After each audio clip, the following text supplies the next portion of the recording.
दर्शन माँ देवी माँ, अम्बे माँ भवानी माँ, दे दर्शन माँ देवी माँ, अम्बे माँ भवानी माँ, दे दर्शन माँ देवी माँ, अम्बे माँ भवानी माँ। ध्यान में पूर्णता प्रेम से ही आएगी। प्रेम हमारा आधार है। इस आधार पर निर्मित हो आध्यात्मिकता का गगनचुंबी भवन। नहीं तो त्याग रूपी मनभावन गुलाब वहां नहीं खिलेंगे।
वृंदावन क्षेत्र में मुख्यतः 12 वन हैं। इन वनों में सबसे बड़ा काम्य वन कहा जाता है। जैसा कि इसके नाम से ही मालूम होता है कि यह कामनाओं को पूर्ण करने वाला स्थान है।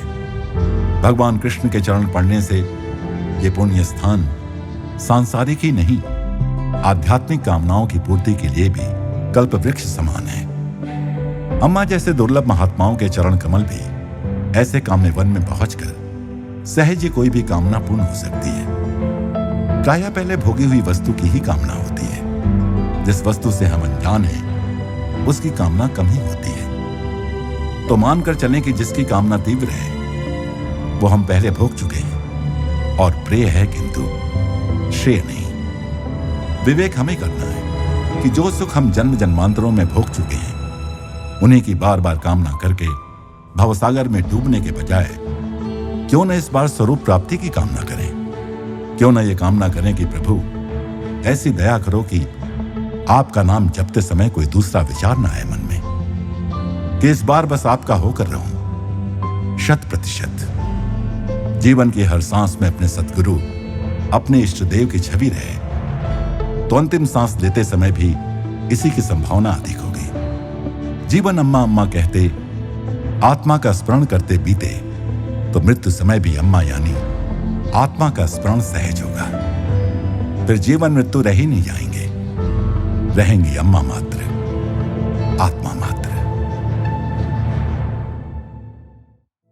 प्रेम स्वरूपी आत्म स्वरूपी सभी को नमस्कार।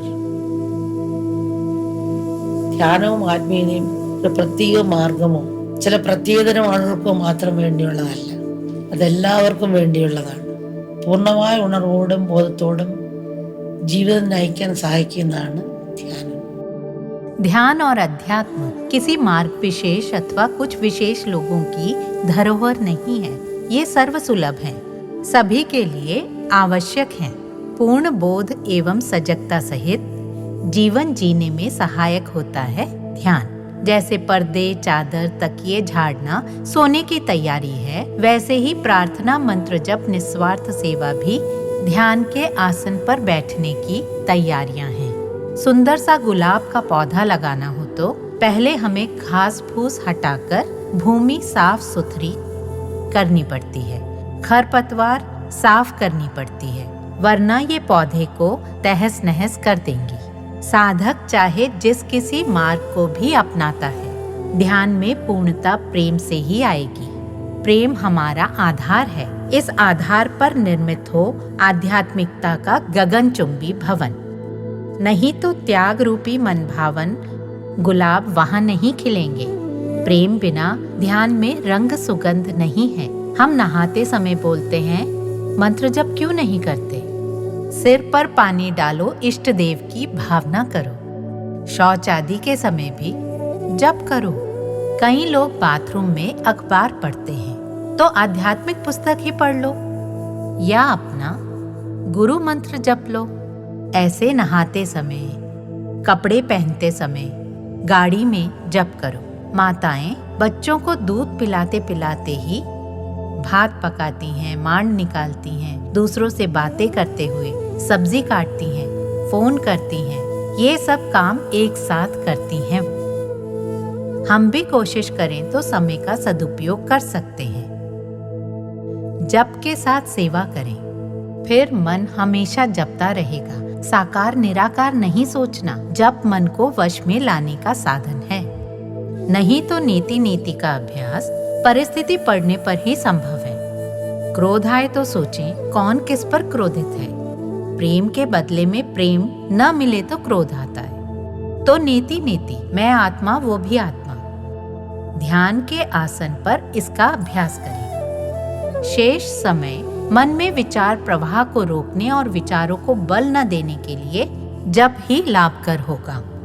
हम दीवारों पर लिखा देखते हैं, यहाँ पोस्टर न चिपकाएं। ये शब्द दूसरे हजारों शब्द दूर रखने में समर्थ हैं। ऐसे ही मंत्र जप करें तो विचार तो आएंगे, पर उनमें बल नहीं होगा। विचारों को बल न मिला तो चले जाएंगे और जप जारी रहेगा। मन इधर उधर जाएगा, पर भीतर जप चलता रहेगा, जैसे कोई निरंतर सूत्र हो, जैसे मकड़ी अपना जाला बुनती हो। इसलिए मंत्र जपते रहो। शेष समय ध्यान में बिताओ। हर चीज के लिए समय संभव है। प्रेम और ध्यान मिलकर आनंद की सृष्टि करते हैं। प्रेम में ध्यान सहज ही होने लगता है। हम कभी एकांत में बैठे हों तो देखेंगे अपने प्रियजन को याद करके हमारी आंखें अपने आप मुनने लगती हैं और हम चिंतन में खो जाते हैं।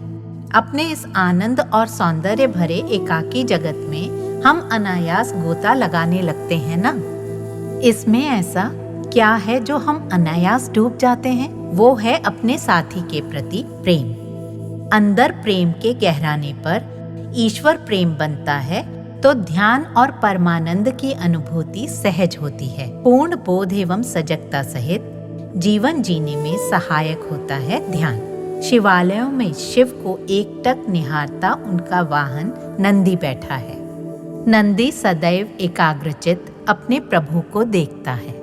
भक्त अथवा साधक का मन भी सदैव यूं ही भगवान पर टिका रहे, ये शिक्षा मिलती है हमें। सत्य, धर्म, शांति, प्रेम है नंदी के 4 पांव। आध्यात्मिक यात्रा पर साधक को इन 4 पांव पर डटे रहकर आगे बढ़ना है। दक्ष याग के अंत में दक्ष के कटे हुए सिर पर बकरी का सिर लगा दिया।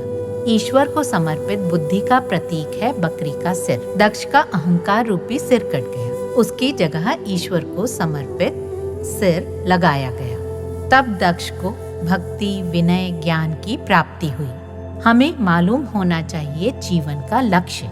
जिस भी काम में हम लगे हों, आत्मबोध जगाने का मनोभाव हमें बनाए रखना चाहिए।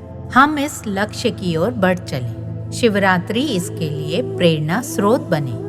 सब ईश कृपा के भागी बने।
श्राइन ऑफ रिमेम्बरेंस द्वितीय विश्व युद्ध का ये युद्ध स्मारक है मेलबर्न में। इसका निर्माण युद्ध में हताहत हुए स्त्रियों पुरुषों की स्मृति के रूप में हुआ था। अब ये उन सब लोगों का स्मारक बन गया है जो ऑस्ट्रेलिया के साथ हुए किसी भी युद्ध में शहीद हुए। शानदार बगीचे, संगमरमर के फर्श और बहुस्तंभी द्वार इस स्मारक की विशेषताएं हैं। यहाँ कई मूर्तियां हैं और कई पत्थरों पर युद्ध विषयक शिलालेख खुदे हुए हैं। इस स्मारक की रचना एथेंस और ग्रीक सभ्यता की पुरातन शैली पर आधारित है।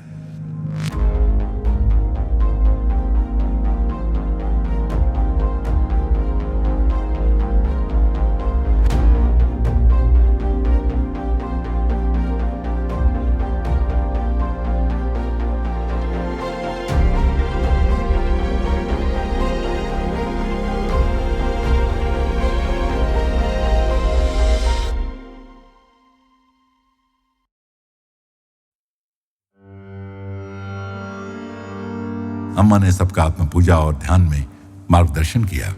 इसके द्वारा अम्मा अपने बच्चों को अपने ही भीतर विराजमान ईश्वर की पूजा करना सिखाती हैं ताकि वे अपने सत्स्वरूप स्वयं को पालें।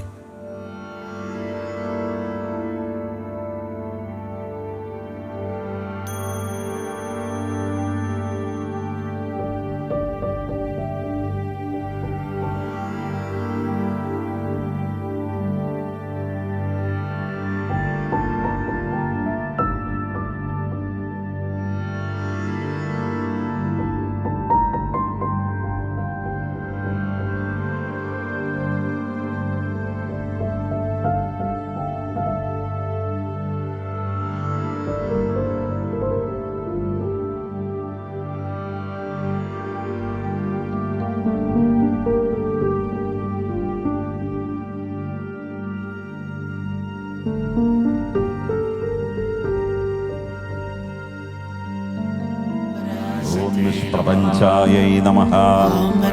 ओम निराश्रयायै नमः। ओम नित्यशुद्धायै नमः। ओम नित्यबुद्धायै नमः।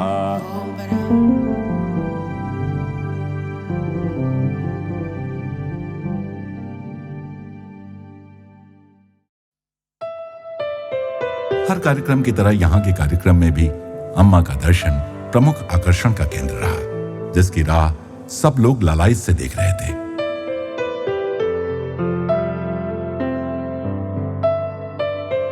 कुछ भक्तों ने अपने अनुभव साझा किए।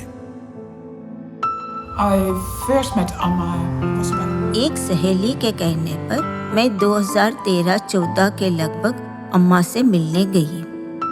उसने पूछा, मैं भारत से आई एक असाधारण महिला संत से मिलने जा रही हूँ, तुम भी आओगी? और मैंने हाँ कर दी। एक अनजान महिला से मिलने के लिए इतने लोगों की लंबी कतार देखकर मैं डर सी गई। मुझे तो यह सोचकर भी कठिन लग रहा था। मुझे जरा लाज भी आई। मुझे लगा अम्मा के स्नेहपाश से बचना चाहिए मुझे। लेकिन कतार के साथ बढ़ते हुए जब मैं अम्मा के पास पहुंची तो स्नेहपाश हो गया। इस स्नेहपाश ने मुझे बहुत प्रभावित किया। उस दिन से मेरा जीवन बिल्कुल बदल गया। मुझे घोर समस्या की स्थिति में भी शांति का अनुभव होने लगा। मेरी पूर्ण निष्ठा है कि अम्मा सब स्थितियों में मेरे संग है और मेरी समस्याओं का समाधान करती है। It's not easy to explain Amma to someone who hasn't met her before. And it's not easy because जो कभी अम्मा से ना मिला हो उसे अम्मा के बारे में समझाना बहुत मुश्किल है। कारण ये है कि अम्मा के साथ हर एक का अनुभव बिल्कुल अलग होता है। अम्मा से मिलने के बाद मेरी एक सहेली को निष्काम सेवाओं में बेहद रुचि हो गई। वो अस्पतालों और अनाथालयों में सेवा करने लगी। मेरे कई परिचितों को अम्मा से मिलने के बाद से उनके भजनों में रुचि हो गई। जहाँ तक मेरा प्रश्न है, हर दर्शन के बाद मैं अपने भीतर और गहरे देखने लगती हूँ। उनसे मिलकर मुझे अपने में एक गहरी शांति का अनुभव होने लगा। यही मुझे उनसे बांधे रखती है। मैं उनकी शिक्षाओं से भी बहुत प्रभावित हूँ। वे समझने में इतनी सरल है। दैनिक जीवन में सहायता करने वाली अम्मा की एक ऐसी शिक्षा है, तुम्हें खुश रहना है तो दूसरों के दोष देखना बंद कर दो। अम्मा मेरी सद्गुरु है, मेरे लिए वो नैतिकता का मानदंड है। वो मेरी प्रेरणा स्रोत और अनुकरणीय जीवित आदर्श है। अम्मा जगदोधारिणी माँ, जय माँ जय माँ जय माँ। अम्बानंद रूपिणी माँ, अम्बानंद रूपिणी माँ, जय माँ जय माँ जय माँ, जय माँ जय माँ जय। अम्मा के मेलबर्न कार्यक्रम के दर्शन समाप्ति की ओर बढ़ रहे थे। आपको सच्ची खुशी देखनी हो तो अम्मा के बच्चों को अम्मा की ओर निहारते हुए उनकी आंखों से देखो। एक सहज उमड़ता हुआ प्रेम का सैलाब उनकी आंखों में दिखाई देगा। उस क्षण में वे और कहीं भी नहीं होना चाहेंगे। यह ऐसा पूर्ण आभार है जैसे उनकी आत्मा ही गा रही हो। अम्मा हैं जो आत्मा को गाना सिखाती हैं। नंदति नंदति नंदति